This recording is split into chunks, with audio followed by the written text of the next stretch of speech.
رضوان اللہ علیہم اجمعین سے خود ہی سوال فرمایا کرتے تھے تاکہ ان کے دل میں طلب پیدا ہو جائے۔ اگر دل میں طلب ہو تو اس وقت جو بات کہی جائے اس کا اثر بھی ہوتا ہے، اور اگر دل میں طلب نہ ہو تو کیسی بھی اچھی سے اچھی بات کہہ دی جائے، کیسا ہی اچھا سے اچھا نسخہ بتا دیا جائے، بہتر سے بہتر تعلیم دی جائے، ان چیزوں سے کوئی فائدہ نہیں ہوتا ہے۔ یہ طلب بڑی چیز ہے۔ باتیں تو دنیا بھر میں بہت اچھی اچھی ہوتی ہیں، وہی طلب نہ ہونے کی وجہ سے اور نہ سننے کی وجہ سے اور دل پر اثر نہ دینے کی وجہ سے دل بالکل اثر سے خالی ہوتا ہے۔ اس لیے بزرگان دین نے فرمایا ہے کہ انسان کی کامیابی کا راز اس میں ہے کہ انسان اپنے اندر دین کی طلب اور دین کی باتوں پر عمل کرنے کی طلب پیدا کر دے۔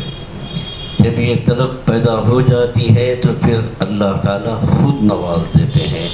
اللہ تعالیٰ کی سنت یہی ہے، اسی کو مولانا روم رحمہ اللہ فرماتے ہیں، آپ کم جو تشنگی آور بدست، آپ کم جو تشنگی آور بدست، تا بجوشت آپ از بالا و پست۔ مولوی سعید صاحب، آپ تو ایسے بڑے عالم کے صاحبزادے ہیں جن سے فارسی ہم لوگوں نے پڑھی ہے۔ اخلاق محسنی مولانا حنیف صاحب سے پڑھی۔ وہ کہا کوپا گنج میں جب قیام تھا اس وقت یہ تھا بھائی خالی ہو مجھ سے پڑھ لو۔ ہم نے کہا بہت اچھی بات ہے۔ آپ کم جو تشنگی آور بدس، اس کے معنی اگر پوچھ لیں تو مولوی سعید صاحب بتائیں گے، انشاءاللہ بتا دو کہ صحیح بات، یعنی پانی کم تلاش کرو، پیاس زیادہ پیدا کرو۔ جب پیاس پیدا ہو جاتی ہے تو اللہ تعالیٰ کی سنت یہ ہے کہ پھر اوپر نیچے ہر طرف سے پانی جوش مارتا ہے۔ پانی کی طلب ہی تو تھی کہ حضرت حاجرہ علیہ السلام وہ صفا مروہ پر دوڑتی رہیں، اور ان کی برکت سے آب زمزم کا چشمہ ہم سب کو قیامت تک کے لیے نصیب ہو گیا۔ دنیا پیتی ہے، سیراب ہوتی ہے اور ہو رہی اور ہوتی رہی۔ یہ طلب بڑی چیز ہے۔ طلب اللہ تعالیٰ اپنے فضل و کرم سے ہم سب کے دلوں میں پیدا فرما دے۔ ہم سب مردوں، عورتوں، خواتین سب کے دل میں طلب پیدا فرما دے۔ کسی شاعر نے کہا ہے یہ طلب بھی نہیں جانے جو آگے چلے جائیں گے۔ یہ طلب ہی وہ چیز ہے کہ جب ایک مرتبہ انسان کے اندر پیدا ہو جائے تو پھر انسان کو چین نہیں لینے دیتی، بلکہ اس کو بےتاب رکھتی ہے۔ جب تک انسان کو مقصود نہ حاصل ہو جائے انسان کو چین نہیں آتا۔ اس کی مثال یوں سمجھیے کہ جب انسان کو بھوک لگ جائے، اور بھوک کے معنی ہے کھانے کی طلب، تو جب انسان کو بھوک لگی ہوگی تو کیا انسان کو چین آئے گا؟ کسی دوسرے کام کرنے کو دل چاہے گا؟ جب کھانے کی طلب لگی ہوئی ہے تو آدمی کو اس وقت تک چین نہیں آئے گا جب تک اس کو کھانا نہ مل جائے۔ اگر انسان کو پیاس لگی ہوئی ہے تو پیاس کے معنی ہے پانی کی طلب، جب تک پانی نہیں مل جائے گا اس وقت تک چین نہیں آئے گا۔ اللہ تعالی ہمارے دلوں میں دین کی بھی ایسی ہی طلب پیدا فرما دے۔ جب یہ طلب پیدا ہو جاتی ہے تو انسان کو اس وقت تک چین نہیں آتا جب تک دین حاصل نہ ہو جائے، بلکہ بے چینی لگی رہتی ہے۔ حضرات صحابہ کرام رضوان اللہ علیہم اجمعین کا یہی حال تھا کہ ان میں سے ہر شخص کو بے چینی لگی ہوئی تھی کہ مرنے کے بعد میرا کیا انجام ہونا ہے، اللہ تعالیٰ کے سامنے پیش ہونا ہے، اس کے بعد جہنم ہے یا جنت ہے، لیکن مجھے معلوم نہیں کہ میرا انجام کیا ہونے والا ہے۔ اس بے چینی کا نتیجہ تھا کہ صبح سے شام تک معمولی کاموں میں بھی فکر لگی ہوئی ہے کہ معلوم نہیں کہ یہ کام اللہ تعالیٰ کی رضامندی کے مطابق ہے یا نہیں، کہیں اس کی وجہ سے میں جہنم کا مستحق تو نہیں ہو گیا۔ یہی فرق ہے ہم میں اور صحابہ کرام میں۔ یہاں تک کہ حضرت حنظلہ رضی اللہ تعالیٰ عنہ رسول اللہ صلی اللہ علیہ وسلم کی خدمت میں آئے اور آ کر کے عرض کیا کہ یا رسول اللہ صلی اللہ علیہ وسلم، نافق حنظلہ، نافق حنظلہ، حنظلہ تو منافق ہو گیا، اپنے بارے میں کہہ رہے میں تو منافق ہو گیا۔ رسول اللہ صلی اللہ علیہ وسلم نے ان سے پوچھا کہ کیسے منافق ہو گئے، کیا بات ہو گئی؟ انہوں نے فرمایا کہ جب میں آپ صلی اللہ علیہ وسلم کی مجلس میں بیٹھتا ہوں تو اس وقت تو آخرت کی فکر لگی ہوتی ہے اور ایسا معلوم ہوتا ہے کہ جنت و جہنم کی اپنے آنکھوں سے سامنے دیکھ رہا ہوں، اور اس کی وجہ سے دل میں رقت و نرمی پیدا ہوتی ہے اور اللہ تعالیٰ کی اطاعت کا جذبہ پیدا ہوتا ہے۔ لیکن جب آپ کی مجلس سے اٹھ کر بیوی بچوں کے پاس گھر جاتا ہوں تو اس وقت دل کی یہ کیفیت باقی نہیں رہتی، ایسا معلوم ہوتا ہے کہ میں تو منافق ہو گیا۔ اس لیے آپ کے پاس ایک حالت ہوتی ہے، گھر جا کر کے دوسری حالت ہوتی ہے۔ رسول اللہ صلی اللہ علیہ وسلم نے ان کو اطمینان دلایا اور فرمایا کہ حنظلہ یہ وقت کی بات ہوتی ہے، اس میں ہم سب کی تسلی کا سامان ہے۔ ایک صاحب نے ہم سے کل سوال بھی کیا تھا، یہی وہ چلے گئے کہ جب یہاں ہم لوگ آتے ہیں تو یہاں دل کا حال خوش ہوتا ہے، جب یہاں سے چلے جاتے ہیں تو دل کا حال خوش ہوتا ہے۔ بہرحال تو آپ نے فرمایا کہ حنظلہ یہ وقت کی بات ہے، کسی وقت انسان پر ایک حال کا غلبہ ہو جاتا ہے، دوسرے وقت دوسری حالت کا غلبہ ہو جاتا ہے، اس لیے پریشان نہ ہوں بلکہ جو کام اللہ تعالیٰ نے بتائے ہیں ان میں لگے رہو، انشاءاللہ بیڑا پار ہو جائے گا۔ لہذا یہ اس فکر میں کہ کہیں منافق تو نہیں ہو گیا، یہ آخرت کی طلب ہے جو بے چین کر رہی ہے۔ سیدنا فاروق اعظم رضی اللہ تعالیٰ عنہ اتنے بڑے جلیل القدر صحابی خلیفہ ثانی جن کے بارے میں رسول اللہ صلی اللہ علیہ وسلم نے فرمایا کہ اگر میرے بعد کوئی نبی ہوتا تو عمر ہوتے، جن کے بارے میں رسول اللہ صلی اللہ علیہ وسلم نے فرمایا جس راستے سے عمر گزر جاتے ہیں اس راستے سے شیطان نہیں گزرتا، راستہ بدل لیتا ہے۔ وہ عمر جن کے بارے میں رسول اللہ صلی اللہ علیہ وسلم نے فرمایا میں نے جنت کے اندر تمہارا محل دیکھا ہے، کیا بات ہے۔ وہ عمر رسول اللہ صلی اللہ علیہ وسلم سے یہ تمام باتیں سننے کے باوجود آپ کا حال یہ تھا کہ آپ حضرت حذیفہ رضی اللہ تعالی عنہ جن کو رازدار رسول اللہ صلی اللہ علیہ وسلم کہا جاتا تھا، قسم دے کر پوچھتے ہیں کہ حذیفہ اللہ کے لیے یہ تو بتاؤ کہ رسول اللہ صلی اللہ علیہ وسلم نے منافقین کی جو فہرست تم کو بتائی ہے ان میں کہیں میرا نام تو نہیں ہے؟ یہ فکر اور طلب لگی ہوئی ہے، اور جب طلب لگ جاتی ہے تو پھر اللہ تعالیٰ اپنی رحمت سے عطا فرما ہی دیتے ہیں۔ اسی لیے مولانا روم فرماتے ہیں آپ کم جو تشنگی آور بدس تا بجوشت آپ از بالا و پس، پانی تلاش کرنے سے زیادہ پیاس حاصل کرو۔ دل میں ہر وقت کھٹک اور بے چینی یا بے تابی لگی ہوئی ہے کہ مجھے صحیح بات کا علم ہو جائے۔ حقیقت یہ ہے کہ جہاں جہاں بھی اس وقت جانا ہوتا ہے اور لوگوں سے آج کل جو سابقہ ہوتا ہے تو اندازہ یہی ہوتا ہے کہ صحیح باتوں کا علم نہیں ہوتا، معاشرت کی باتیں، اخلاق کی باتیں یہ نہ سنی جاتی ہیں نہ سنائی جاتی ہیں، تقریریں تو ہوتی ہیں لیکن بنیادی باتیں جو ہیں کان اس سے ہمارے بالکل خالی ہوتے ہیں۔ اور آج کے مجلس کا موضوع ہے خاندانی اختلافات کے اسباب اور ان کا حل۔ یہ سلسلہ چلائیں گے کئی ہفتے تک، کیونکہ اس وقت کا موضوع بہت ہے۔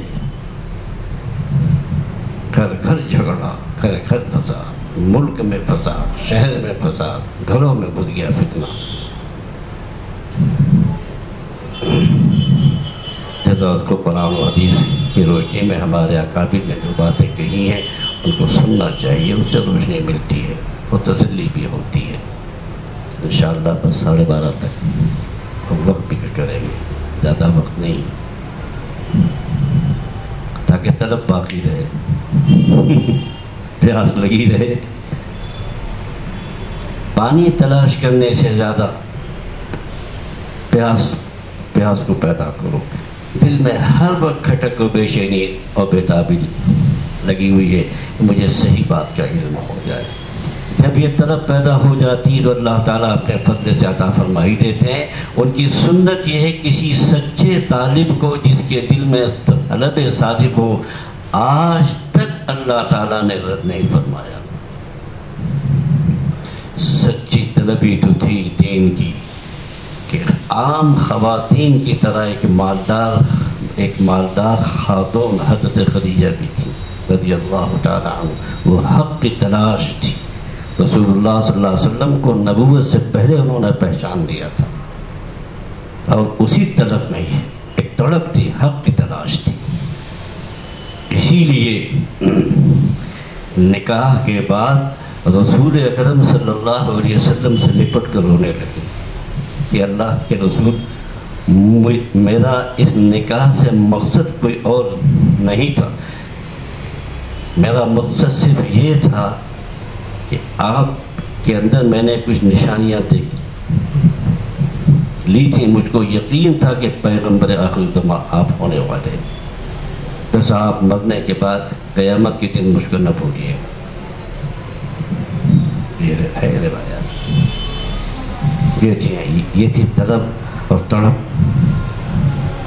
یہی طلب تھی جو حضرت سلمان فارسی کو حق کی تلاش میں نکلے، فارس سے، اصفہان سے کتنے منزلیں طے کی، اس زمانے کا راستہ تھا کوئی، اور جا کر کے مدینے میں جا کر باغ میں ملازمت اختیار کی، خادم بنے، مار کھائے، تھپڑ کھائے، اور پھر بالآخر رسول اللہ صلی اللہ علیہ وسلم کی خدمت میں پہنچ گئے اور ایمان لے آئے۔ یہ طلب تھی۔ میری طلب بھی کسی کے قدم کا صدقہ ہے، یہ قدم اٹھتے نہیں اٹھائے جاتے ہیں۔ اللہ تعالیٰ جب کسی کو نوازنا چاہتے ہیں عجیب عجیب حالات پیدا کر دیتے ہیں، عجیب عجیب، انسان سوچ بھی نہیں سکتا۔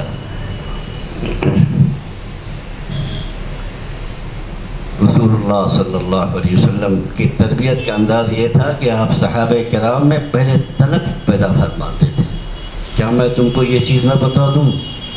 تو صحابہ چونک جاتے تھے۔ یہی انداز اللہ رب العزت کا بھی ہے۔ وہ پہلے سامع کو القاریہ ما القاریہ، وہ کھڑکھڑانے والی چیز، پھر فرمایا وما ادراک ما القاریہ، تم کو کیا معلوم کہ قاریہ کیا چیز ہے؟ پھر اس کی جہالت پر چوٹ کی، تم کیا جانو کہ وہ کھڑکھڑانے والی چیز کیا ہے نا؟ القاریہ ما القاریہ، وہ کھڑکھڑانے والی چیز، وہ کیا چیز ہے کھڑکھڑانے والی؟ پھر آگے فرمایا وما ادراک ما القاریہ، تم کو کیا معلوم کہ کھڑکھڑانے والی چیز کیا چیز ہے، وہ کب آئے گی، کس وقت آئے گی؟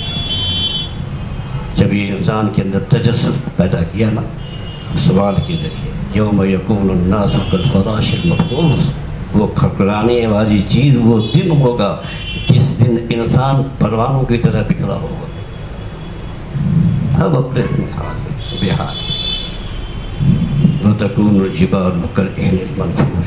اور یہ بڑے بڑے پہاڑ جن کو تم دیکھ رہے ہو روئی کے گالوں کی طرح اڑ رہے ہوں گے، یہ کھڑکھڑانے والی چیز ہے۔ تو اللہ تعالیٰ کا بھی یہی انداز ہے۔ آپ جس آیت کو بھی دیکھیے جگہ جگہ اچھا صاحب، آپ نے ان سے سوال کیا کہ کیا میں تمہیں اللہ تعالیٰ کی رضامندی کا اور اجر و ثواب کا ایسا درجہ نہ بتا دوں جو نماز سے بھی افضل ہو، روزے سے بھی افضل ہو، صدقے سے بھی افضل ہو؟ یہ سوال کرنے کے بعد ان کے اندر یہ شوق و طلب پیدا فرما رہے ہیں۔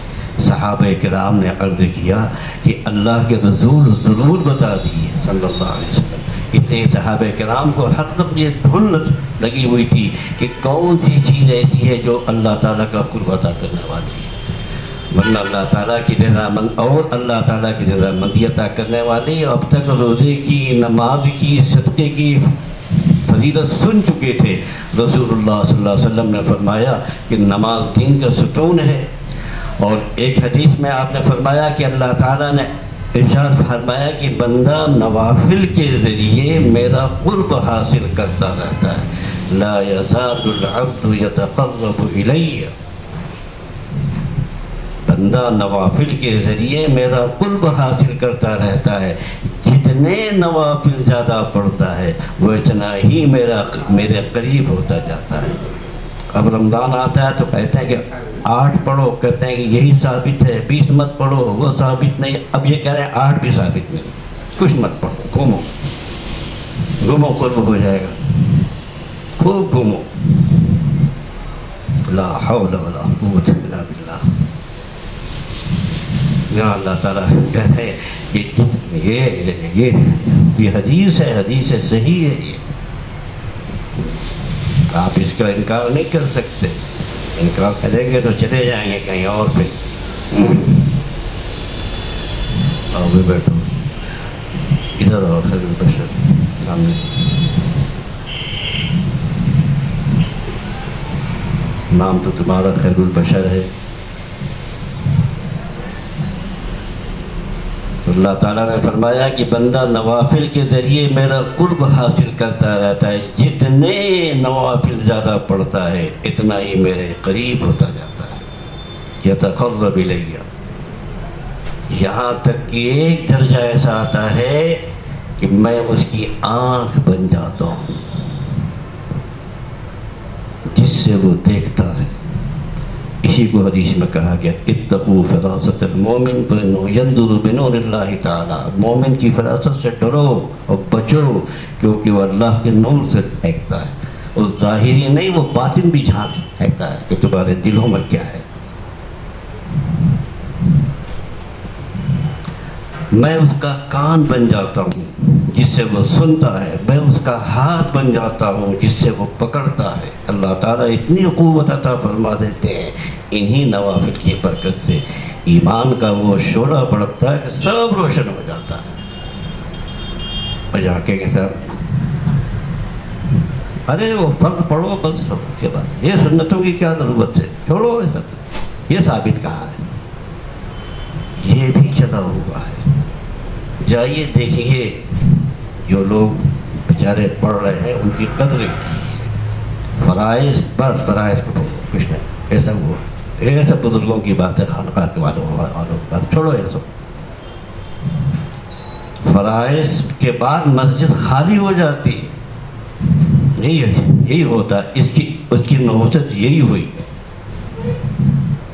نہ رسول اللہ صلی اللہ علیہ وسلم کے حالات پڑھیں، نہ صحابہ کے، نہ تابعین کے، نہ تبع تابعین کے، نہ بزرگوں کے. سب قابل ہو گئے. یوٹیوب، ارے کیا کہتے یوٹیوب سے کیا نام ہے؟ ہاں یوٹیوب سے وہ پڑھ رہے ہیں، دیکھ رہے ہیں صاحب. اور وہ بحث یہ ثابت نہیں ہے، وہ ثابت نہیں ہے، نفل ثابت نہیں ہے، یہ ثابت نہیں. اور قرآن تو معنی سمجھنے کے ساتھ پڑھو ورنہ کوئی فائدہ نہیں، بیکار ہے. چھوڑو اس کو، وقت ضائع کرنا. یہ کیا تو جو طوطے کی طرف پڑھ رہے ہو. ارے ظالمو، اللہ کے رسول صلی اللہ علیہ وسلم نے فرمایا میں یہ نہیں کہتا کہ الف لام میم ایک حرف. الف ایک حرف ہے، لام ایک حرف ہے، میم ایک حرف ہے. سب پر 10 نیکیاں ملتی ہیں. اس کا مطلب یہ ہوا معنی سے کوئی تعلق نہیں، نفس سے، تلاوت سے ثواب ہوتا ہے. خیر پہلا جس سے میں اس کا ہاتھ بن جاتا ہوں جس سے وہ پکڑتا ہے. گویا کہ نوافل کی کثرت کے نتیجے میں وہ انسان اللہ تعالیٰ کے اتنا قریب ہو جاتا ہے کہ اس انسان کا سراپا اللہ تعالیٰ کی رضا کا مظہر بن جاتا ہے. اسی کو علامہ اقبال نے کہا ہے، اب شاید وہ شعر آ جائے سمجھ میں. ہاتھ ہے اللہ کا، بندے مومن کا ہاتھ، غالب و قہر آفرین، کار کشا کار ساز۔ جیسے اللہ تعالیٰ کی صفت ہے کہ وہ غالب ہے، کار کشا ہے، کار ساز ہے، وہی اوصاف بندے مومن کے اندر بھی پیدا ہو جاتے ہیں۔ وہ بھی کار کشا، جس چیز میں وہ ہاتھ ڈال دے گا وہاں پر کار کشائی ہوگی اور کار سازی ہوگی۔ بہرحال صحابہ کرام کی یہ فضیلت، صحابہ کرام نماز کی فضیلت سن چکے تھے، اس لیے ان کے ذہنوں میں یہ تھا کہ نماز سے زیادہ افضل کیا چیز ہوگی۔ روزے کی یہ فضیلت بھی صحابہ کرام سن چکے تھے۔ اللہ تعالیٰ نے فرمایا ہے کہ دوسری عبادتوں کا اجر تو میں نے مقرر کر دیا ہے کہ فلاں عبادت کا ثواب 10 گنا، فلاں کا ثواب 100 گنا، فلاں عبادت کے ثواب 700 گنا، لیکن روزے کے بارے میں اللہ تعالیٰ نے فرمایا الصوم لی وانا اجزی بھی، یہ روزہ میرے لیے ہے، میں ہی اس کی اجر دوں گا۔ یعنی روزے کا جو اجر میں عطا کرنے والا ہوں وہ تمہاری گنتی، تمہارے پیمانوں میں اس اجر و ثواب کا تصور نہیں آ سکتا، اتنا ثواب اجر ہے۔ یہ روزہ چونکہ میرے لیے ہے اس لیے اس کا اجر و ثواب بھی اپنی شان کے مطابق دوں گا، اپنی عظمت کے مطابق دوں گا۔ صحابہ کرام روزے کی فضیلت سن چکے تھے، اس لیے ان کے ذہنوں میں یہ تھا کہ روزہ بہت زیادہ افضل عبادت ہے۔ صحابہ کرام صدقے کی فضیلت سن چکے تھے کہ اللہ کے راستے میں صدقہ کرنے سے 700 گنا اجر و ثواب ملنا تو یقینی ہے، اور یہ 700 گنا ثواب بھی ہمارے حساب سے نہیں بلکہ جنت کے حساب سے ملنا۔ اس لیے صحابہ کرام سمجھتے تھے کہ صدقہ کرنا بہت افضل عبادت ہے۔ اب صاحب سنیے پھر آخر اللہ کے رسول صلی اللہ علیہ وسلم کیا کہنا چاہتے تھے۔ اس لیے رسول اللہ صلی اللہ علیہ وسلم نے ان سے فرمایا کیا میں ایسی چیز نہ بتا دوں جو اس نماز سے بھی افضل ہے، روزے سے بھی افضل ہے، صدقے سے بھی افضل ہے، جن کی فضیلتیں سن رکھی ہیں۔ چنانچہ یہ سن کر صحابہ کرام کے دل میں شوق پیدا ہوا۔ ظاہر سی بات ہے انہوں نے عرض کیا کہ یا رسول اللہ صلی اللہ علیہ وسلم ہمیں وہ چیز ضرور بتائیے تاکہ ہم وہ چیز حاصل کریں، اس کے نتیجے میں اللہ تعالی ہمیں ان عبادات سے بھی زیادہ ثواب عطا فرما دیں۔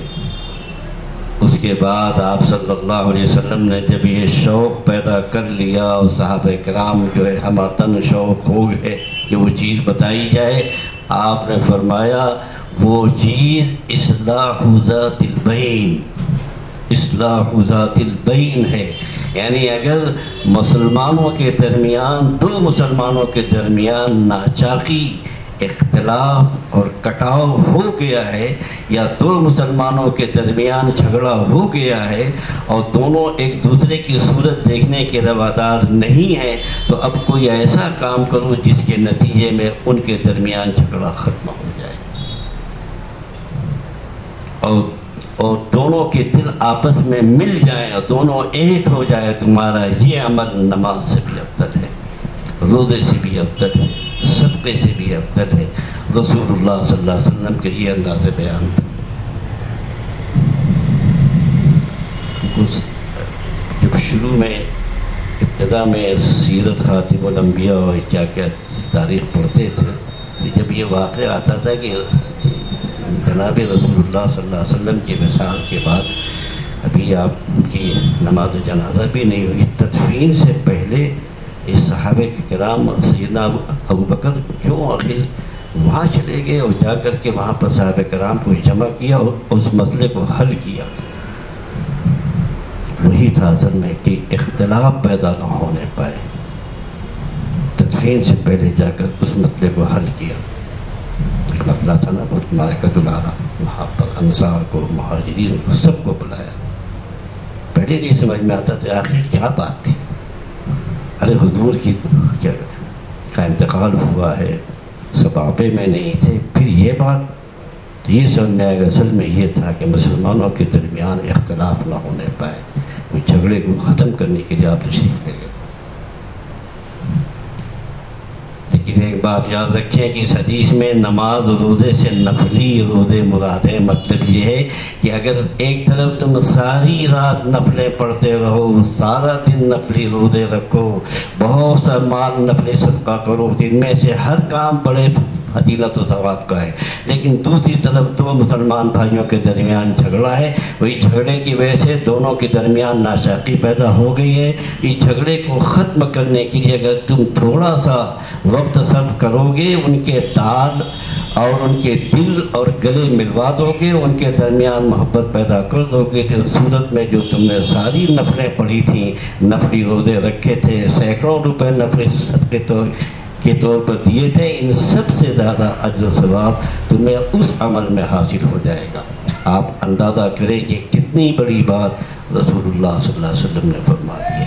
ایک طرف تو یہ فرما دیا کہ مسلمان کے درمیان آپس میں محبتیں، بھائی چارہ اور اخوت قائم کرنا نفلی عبادتوں سے افضل ہے، اور دوسری طرف اگلا جملہ اس کے بالکل برعکس فرمایا، اس کے بالکل برعکس ارشاد فرمایا کہ وَفَسَادُ ذَاتِ الْبَيْنِ هِيَ الْحَارِقَةُ، یعنی آپس میں جھگڑے، آپس میں نفرتیں، یہ موڑ دینے والی چیزیں ہیں.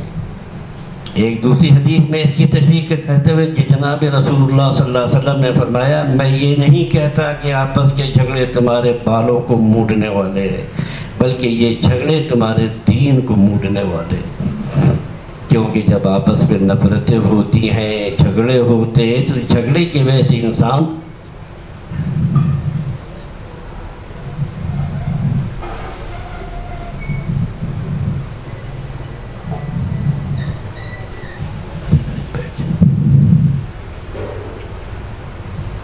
آپس میں کیونکہ جب آپس میں نفرتیں ہوتی ہیں، جھگڑے ہوتے ہیں، تو جھگڑے کی وجہ سے انسان نہ جانے کتنے بے شمار گناہوں کے اندر مبتلا ہو جاتا.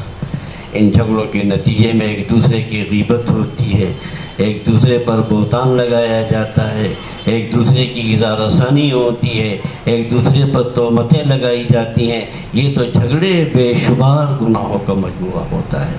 ان جھگڑوں کے نحوست یہ ہوتی ہے کہ انسان دین سے بیگانہ ہو جاتا ہے اور دین کا نور جاتا رہتا ہے، دل میں ظلمت پیدا ہو جاتی ہے. اسی وجہ سے رسول اکرم صلی اللہ علیہ وسلم نے جا بجا تاکید فرمائی کہ آپس کے جھگڑوں سے بچو. رسول اللہ صلی اللہ علیہ وسلم پوری حیات طیبہ میں مسجد نبوی میں امامت کے فرائض انجام دیتے رہے. ظاہر ہے کہ آپ کی موجودگی میں کون نماز پڑھائے گا اور آپ صلی اللہ علیہ وسلم سے زیادہ کون جماعت کی پابندی کرے گا، لیکن پوری حیات طیبہ میں صرف ایک مرتبہ رسول اللہ صلی اللہ علیہ وسلم نماز کے وقت مسجد نبوی میں تشریف نہیں لا سکے. یہاں تک کہ حضرت عبد الرحمن بن عوف رضی اللہ تعالیٰ عنہ نے نماز پڑھائی، اور نماز کے وقت حاضر نہ ہونے کی وجہ یہ ہوئی تھی کہ رسول اللہ صلی اللہ علیہ وسلم کو پتہ چلا کہ فلاں قبیلے میں مسلمانوں کے دو گروہوں کے درمیان جھگڑا ہو گیا. چنانچہ ان کے جھگڑے کو ختم کرانے کے لیے، ان کے درمیان صلح کرانے کے لیے رسول اللہ صلی اللہ علیہ وسلم اس قبیلے میں تشریف لے گئے. مصالحت کرانے میں دیر لگ گئی، یہاں تک کہ نماز کا وقت آ گیا. صحابہ کرام نے جب دیکھا کہ رسول اللہ صلی اللہ علیہ وسلم موجود نہیں ہے، تو اس وقت عبد الرحمن بن عوف نے امامت فرمائی اور رسول اللہ صلی اللہ علیہ وسلم بعد میں تشریف لائے. بڑی اہم بات ہے. پوری حیات طیبہ میں یہ صرف ایک واقعہ ہے کہ رسول اللہ صلی اللہ علیہ وسلم صحت کی حالت میں نماز کے وقت مسجد نبی میں تشریف نہ لا سکے. اس کی وجہ صرف یہ تھی کہ آپ لوگوں کے درمیان مصالحت کرانے، جھگڑا ختم کرانے کے لیے تشریف لے گئے تھے. اس لیے قرآن و حدیث ان ارشادات سے بھرے ہوئے ہیں کہ خدا کے لیے مسلمانوں کے درمیان جھگڑوں کو کسی قیمت پر برداشت نہ کرو. جہاں کہیں جھگڑے کا کوئی سبب پیدا ہو، فوراً اس کو ختم کرانے کی کوشش کرو، اس لیے کہ یہ جھگڑے دین کو موڑنے والے ہیں. جہاں دیکھیے فتنہ، جہاں دیکھیے فساد، جہاں دیکھیے فتنہ. ایک حدیث میں رسول اکرم صلی اللہ علیہ وسلم نے فرمایا کہ انا زعیم بیت فی وسط الجنہ. لیکن یہ آسان نہیں ہے سن لینا خالی انا زعیم بیت فی وسط الجنہ لمن ترک المراء وهو محق، میں اس شخص کے لیے جنت کے بیچوں بیچ گھر دلوانے کی ضمانت لیتا ہوں جو شخص حق پر ہونے کے باوجود جھگڑا چھوڑ دے، حق پر ہے اور جھگڑا چھوڑ دے۔ اتنا آسان کام نہیں ہے، سن لینا اور خوش ہو جانا آسان کام نہیں ہے کہ حق پر ہونے کے باوجود آدمی جھگڑے کو چھوڑ دے، دستبردار ہو جائے۔ یعنی وہ شخص حق پر تھا، حق پر ہونے کی وجہ سے اگر وہ چاہتا تو اپنے حق کو وصول کرنے کے لیے مقدمہ دائر کر دیتا، یا کوئی ایسا طریقہ اختیار کرتا جس کے نتیجے میں اس کو اس کا حق مل جاتا، لیکن اس نے یہ سوچ کر کہ جھگڑا بڑھے گا، جھگڑا بڑھانے سے کیا فائدہ، لہذا اپنا حق ہی چھوڑ دیا۔ ایسے شخص کے لیے آپ نے فرمایا کہ جنت کے بیچوں بیچ گھر دلوانے کا میں ذمہ دار ہوں، چھوڑو جھگڑا، حق آؤ میں دلواؤں گا جنت میں۔ اتنی بڑی بات رسول اللہ صلی اللہ علیہ وسلم نے فرما دی، یہ کوئی معمولی بات ہے؟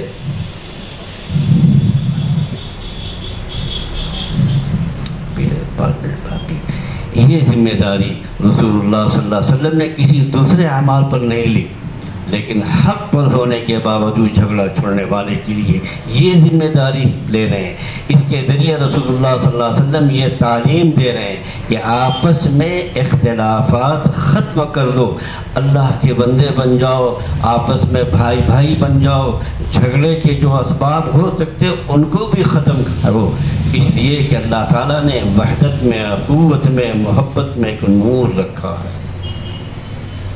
اس نور کے ذریعے انسان کی دنیا بھی روشن ہوتی ہے، آخرت بھی روشن ہوتی ہے، اور آپس میں جھگڑے ہوں، فساد ہوں تو یہ ظلمت ہے، دنیا میں بھی ظلمت، آخرت میں بھی ظلمت، جو انسان کے دین کو موٹ کر کے رکھ دیتی ہے۔ ایک حدیث میں جناب رسول اللہ صلی اللہ علیہ وسلم نے فرمایا اذا التقى المسلمان بسيفهما فالقاتل والمقتول كلاهما في النار، جب اگر دو مسلمان تلوار کے ذریعے ایک دوسرے کا مقابلہ کرنے کھڑے ہو جائیں اور آپس میں لڑائی کرنا شروع کر دیں، اگر ان میں سے ایک دوسرے کو قتل کر دے گا تو قاتل و مقتول دونوں جہنم میں جائیں۔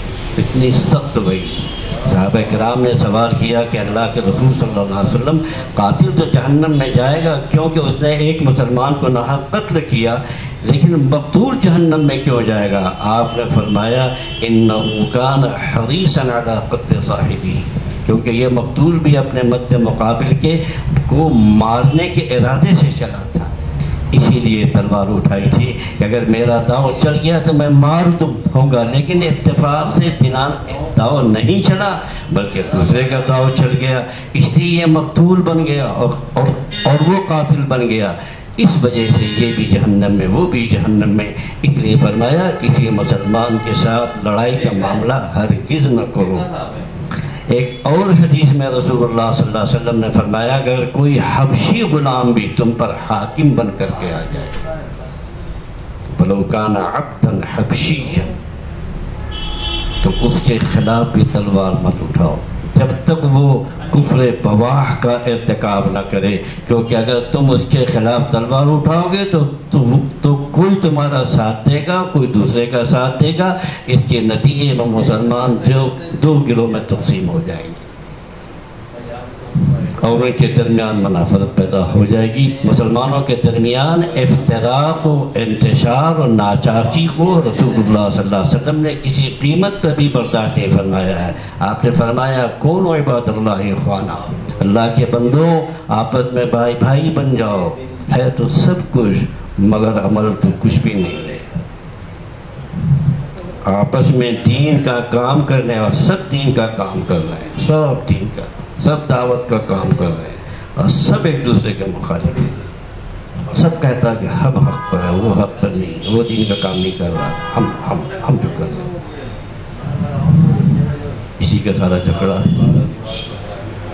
جب ہمارے ذہنوں میں میں عبادت کا خیال آتا ہے تو نماز کا، روزے کا تو خیال آتا ہے، صدقے کا خیال آتا ہے، ذکر کا آتا ہے، تسبیح کا خیال آتا ہے، تلاوت قرآن کریم کا خیال آتا ہے۔ الحمدللہ یہ سب بھی اونچے درجے کی عبادتیں ہیں، لیکن رسول اللہ صلی اللہ علیہ وسلم فرما رہے ہیں کہ ان سے بھی اونچے درجے کی چیز مسلمانوں کے درمیان آپس میں صلح کرانا ہے۔ آج ہمارا معاشرہ رسول اللہ صلی اللہ علیہ وسلم کے ارشاد سے کتنا دور چلا گیا کہ قدم قدم پر منافرت ہے، جھگڑے لڑائیاں ہیں، نا اتفاقیاں ہیں، اس کی زندگی جہنم بنی ہوئی ہے۔ حالانکہ آپ نے فرما دیا یہ چیز دین کو موڑنے والی ہے، اس نے ہمارے دین کو موڑ ڈالا ہے، جس کی وجہ سے اس کی شناعت، قباحت، اس کی برائی ہمارے دل میں بیٹھی ہوئی نہیں ہے۔ اگر ہمارے معاشرے میں کوئی بے نمازی ہے، شراب پیتا ہے یا کسی اور گناہ میں مبتلا ہے تو اس کو تو ہمارے معاشرے میں الحمدللہ یہ سمجھا جاتا ہے یہ شخص برا کام کر رہا ہے۔ لیکن اگر کوئی شخص ایسا کام کر رہا ہے جس کی وجہ سے لوگوں کے درمیان لڑائیاں ہو رہی ہیں، جس کی وجہ سے لوگوں کے درمیان جھگڑے ہو رہے ہیں، تو اس کی طرف سے کسی کے دل میں یہ خیال نہیں آتا کہ یہ اتنا بڑا مجرم ہے، جتنا کہ رسول اللہ صلی اللہ علیہ وسلم اس کو مجرم قرار دے رہے ہیں۔ اس کی بھی فکر کسی کے دل میں نہیں ہے کہ ان جھگڑوں کو کیسے ختم کیا جائے۔ لہذا یہ بہت بڑا باب ہے جو رسول اللہ صلی اللہ علیہ وسلم نے کھولا، اور آپس میں صلح کرانے کو نماز اور روزے اور صدقے سے بھی افضل قرار دیا۔ حیرت اتنی صراحت کے بعد بھی جھگڑا ہی جھگڑا، ہمارے یہاں جھگڑا ہی جھگڑا، مسجدیں جھگڑے سے بھری، مدرسے جھگڑے سے بھرے، ہر جگہ جھگڑا، گھروں کے اندر نا اتفاقیاں۔ کیا 12:30 ہو گیا؟ سن لیجیے ایک دن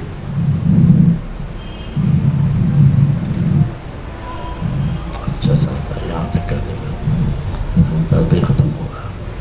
یہاں تک کہ ایک حدیث میں رسول اللہ صلی اللہ علیہ وسلم نے فرمایا لیس الکذاب الذی ینمی خیرا، یعنی جو شخص ایک مسلمان بھائی کے دل میں دوسرے کی محبت پیدا کرنے کے لیے اور نفرت دور کرنے کے لیے کوئی ایسی بات کہہ دے جو بظاہر خلاف واقعہ ہو تو وہ جھوٹ بولنے والوں میں شمار نہیں ہوگا۔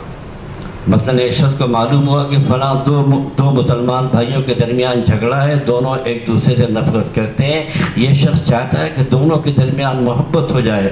اب اگر یہ شخص جا کر ان میں سے کسی سے ایسی بات کہہ دے جو بظاہر خلاف واقعہ ہے، مثلاً کہہ دے کہ آپ کو فلاں سے اتنی نفرت کرتے ہیں لیکن وہ آپ سے بہت محبت کرتا ہے تو آپ کے حق میں دعا کرتا ہے، میں نے اس کو آپ کے حق میں دعا کرتے دیکھا ہے۔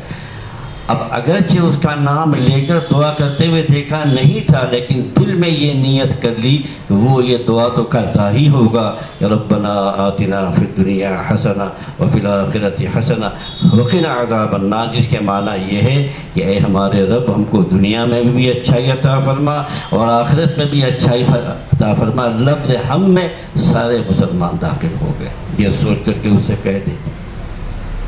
اسی طرح کہنے والے نے نیت کر لی کہ نماز میں اتحیات تو پڑھتا ہے، اتحیات میں یہ الفاظ ہیں السلام علینا وعلی عباد اللہ الصالحین، ان الفاظ میں وہ تمام مسلمانوں کے لیے سلامتی کی دعا کرتا ہے۔ اسی طرح نماز کے آخر میں سلام پھیرتے وقت کہتا ہے السلام علیکم ورحمۃ اللہ، السلام علیکم، معنی یہ ہے کہ اے اللہ ان پر سلامتی نازل فرما۔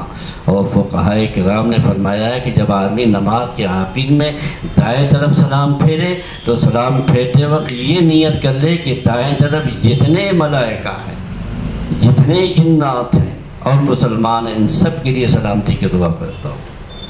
اور جب بائیں طرف سلام پھیرے تو یہ نیت کر لے کہ بائیں طرف جتنے ملائکہ ہیں، اجنہ ہے، جنات ہیں، مسلمان ہیں، ان سب کے لیے سلامتی کی دعا کرتا ہوں۔ لہذا اس نیت کے ساتھ مسلمان سے کہہ دے فلاں تو تمہارے حق میں دعا کرتا ہے، تو سامنے والے کے دل میں اس کی قدر پیدا ہوگی۔ میں تو اس کو برا سمجھتا تھا لیکن وہ تو میرے حق میں دعا کرتا ہے، لہذا مجھے اس سے دشمنی نہیں رکھنی چاہیے۔ بلکہ بعض فقہاء نے اس حدیث کی شرح میں فرمایا کہ مسلمانوں کے درمیان صلح کرانے کے لیے صریح جھوٹ بولنا بھی پڑے تو صریح جھوٹ بولنا بھی جائز ہے، اگر اس کے نتیجے میں دو دل مل رہے ہوں۔ بہرحال آپس کے اختلافات کی خرابی اتنی زیادہ ہے کہ رسول اللہ صلی اللہ علیہ وسلم نے فرما دیا کہ ایسے حالات میں خلاف واقعہ بات کہہ دینا بھی جائز ہے جس سے دوسرے کے دل میں قدر و محبت اور منزلت پیدا ہو جائے. لہذا جہاں کہیں موقع میں ملے آپس میں صلح کرانے کے عظیم درجے عظیم ثواب کو حاصل کر لو. کہاں تم ساری رات تہجد پڑھو گے، کہاں تم ساری عمر روزے رکھو گے، کہاں تم سارا مال صدقہ کرو گے، لیکن اگر تم نے مسلمانوں کے درمیان اتفاق و اتحاد اور محبت پیدا کرنے کی کوشش کر لی، اللہ تعالیٰ تمہیں اس سے بھی آگے کا درجہ عطا فرما دیں گے. بعض لوگ اس کے بالکل الٹ ہوتے ہیں، ان کو دو ملے ہوئے دل کبھی اچھے نہیں لگتے، کبھی ان کو دیکھا ہی نہیں جاتا. جہاں کہیں دیکھا کہ دو شخصوں میں محبت ہے تو ان کے درمیان ایسا شوشہ چھوڑ دیتے ہیں جس سے دونوں کے دلوں میں نفرت پیدا ہو جاتی ہے. یاد رکھیے اس سے زیادہ بدترین گناہ کوئی اور نہیں ہے. ایسی لکڑی لگائیں گے کہ وہ صاحب پھر نہ پوچھیے کیا حال ہوتا ہے، نہ پوچھیے. آنکھوں دیکھا مشاہدہ ہے. چند باتیں اور سنیے ایک صفحے کی اور. ابلیس نے اپنے چھوٹے چھوٹے شیاطین کی فوج بنا رکھی ہے، یہ حدیث صحیح ہے. ابلیس نے چھوٹے چھوٹے شیاطین کی فوج بنا رکھی ہے جو پوری دنیا میں پھیلی ہوئی ہے. وہ لوگوں کو صحیح راستے سے بہکانے کا کام کرتی ہے. حدیث شریف میں آتا ہے یہ ابلیس بعض اوقات سمندر پر اپنا دربار منعقد کرتا ہے اور ان سے رپورٹ طلب کرتا ہے. اس کی تمام فوج اس کو اپنی اپنی کارگزاری سناتی ہے. چنانچہ ایک شیطان آ کر کہتا ہے کہ ایک شخص نماز پڑھنے جا رہا تھا، میں نے اس کے دل میں ایسی بات ڈالی وہ نماز کے لیے نہ جا سکا، اس کی نماز چھوٹ گئی، میں نے اس کو نماز سے محروم کر دیا. ابلیس اس کو شاباش کہتا ہے تم نے اچھا کام کیا. دوسرا شیطان آتا ہے کہتا ہے ایک شخص روزہ رکھنے کا ارادہ کر رہا تھا لیکن میں نے اس کے دل کو ایسا پلٹا کہ روزے سے باز آ گیا.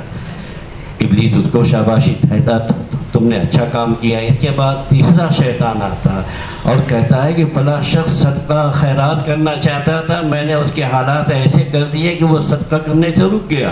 ابلیس اس کو بھی شاباش دیتا ہے تم نے بہت اچھا کام کیا. آخر میں شیطان آ کر کہتا ہے کہ دو میاں بیوی بڑی محبت سے زندگی گزار رہے تھے. یہی سننے کی بات ہے. دو میاں بیوی بڑی محبت سے زندگی گزار رہے تھے، میں نے جا کر ان کے درمیان ایسا مسئلہ کھڑا کر دیا کہ دونوں کے درمیان ناچاپی ہو اور دونوں ایک دوسرے کی صورت دیکھنے کے روادار نہ رہے، یہاں تک کہ دونوں کے درمیان جدائی ہو گئی. ابلیس یہ سن کر اپنے تخت سے کھڑا ہو جاتا ہے، اس کو گلے لگا لیتا ہے اور کہتا ہے تو میرا صحیح جانشین ہے، تو نے صحیح کام کیا، میرے مطلب کے مطابق کام کیا. واہ بھائی واہ. یعتنقہ ویلتزمہ، اس کو گلے لگاتا ہے، چمٹا دیتا ہے.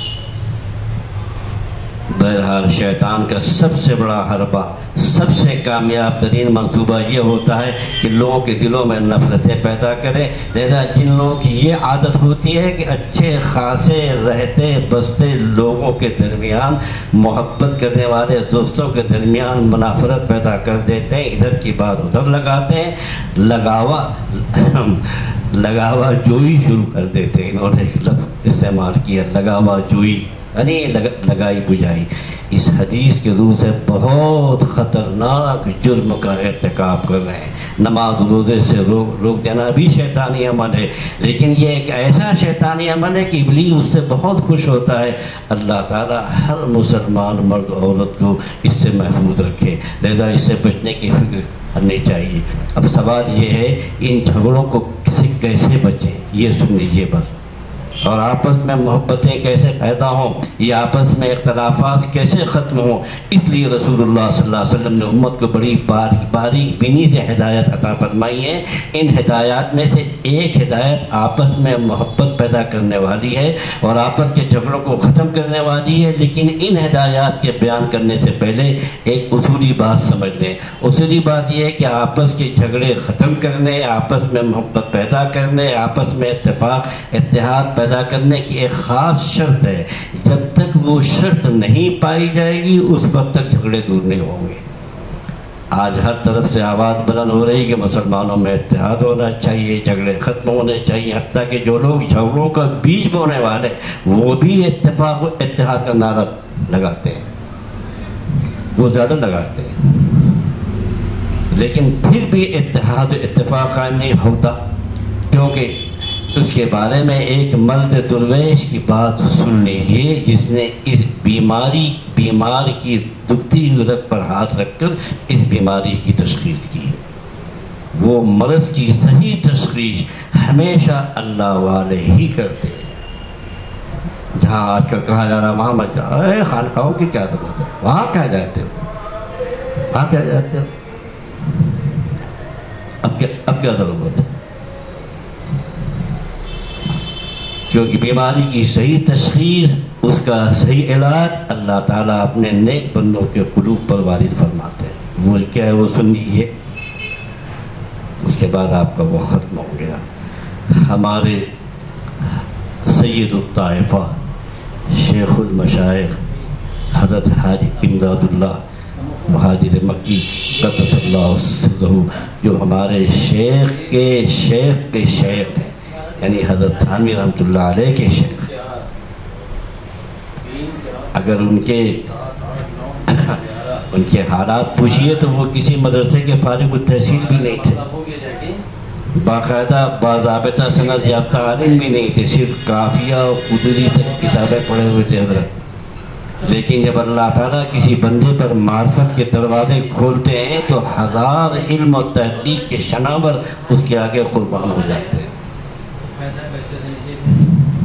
پیا جس کو چاہے سہاگن بنائے، تمہارے بنانے سے تھوڑی ہوگا۔ حضرت مولانا قاسم نانوتوی رحمہ اللہ جیسے علم کے پہاڑ، مولانا رشید احمد گنگوئی رحمہ اللہ جیسے علم کے پہاڑ اپنی تربیت کے لیے، تزکیے کے لیے، اخلاق کو درست کرانے کے لیے ان کے پاس جا کر زانوِ تلمس طے کر رہے ہیں۔ انہوں نے کیا کھولا صاحب بتایا؟ انہوں نے یہ عقدہ کھولا کہ جب سب لوگ اتحاد اتفاق کی کوشش کر رہے ہیں، اس کے باوجود اتحاد قائم کیوں نہیں ہو رہا؟ اس کے جواب میں جو حکیمانہ بات حضرت حاجی صاحب نے ارشاد فرمائی، میں دعویٰ سے کہتا ہوں اگر اس بات کو ہم لوگ اپنے پلے باندھ لیں، ہمارے معاشرے کے سارے جھگڑے ختم ہو جائیں۔ فرمایا کہ اتحاد اتفاق کا بنیادی راستہ یہ ہے کہ اپنے اندر دو چیزیں پیدا کرو، اگر یہ دو چیزیں پیدا ہو گئیں تو اتحاد قائم ہو جائے گا، اور ان میں سے ایک چیز بھی مفقود ہوئی تو کبھی اتحاد نہیں ہوگا۔ اور وہ دو چیزیں یہ ہیں، ایک تواضع، دوسرے ایثار۔ ایک تواضع، دوسرے ایثار۔ تواضع کا مطلب یہ ہے کہ آدمی اپنے آپ کو یوں سمجھے کہ میری کوئی حقیقت نہیں ہے، میں تو اللہ تعالیٰ کا بندہ ہوں، بندہ ہونے کی حیثیت سے اللہ تعالیٰ کے احکامات کا پابند ہوں، اور اپنی ذات میں میرے اندر کوئی فضیلت نہیں، میرا کوئی حق نہیں، لہذا اگر کوئی شخص میری حق تلفی کرتا ہے تو وہ کون سا برا کام کرتا ہے، میں تو حق تلفی ہی کا مستحق ہوں۔ اللہ اکبر۔ یہ بات ایثار والی بات کہاں گئی؟ اور دوسری بنیاد کیا ہے؟ ایثار، یعنی مخلوق کے ساتھ ایثار کا رویہ اختیار کرو۔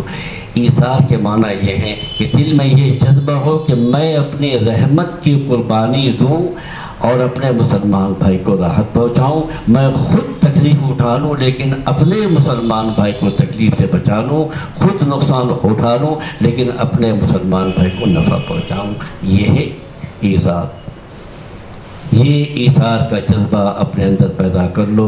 اس نفع و ضرر کی دنیا میں یہ ہم نے لیا ہے درس جنوں، اپنا تو زیاں تسلیم مگر اوروں کو زیاں منظور نہیں۔ اپنا نقصان کر لینا منظور ہے لیکن اوروں کا نقصان منظور نہیں۔ یہی وہ سبق ہے جو جناب رسول اللہ صلی اللہ علیہ وسلم نے ہم سب کو عطا فرمایا۔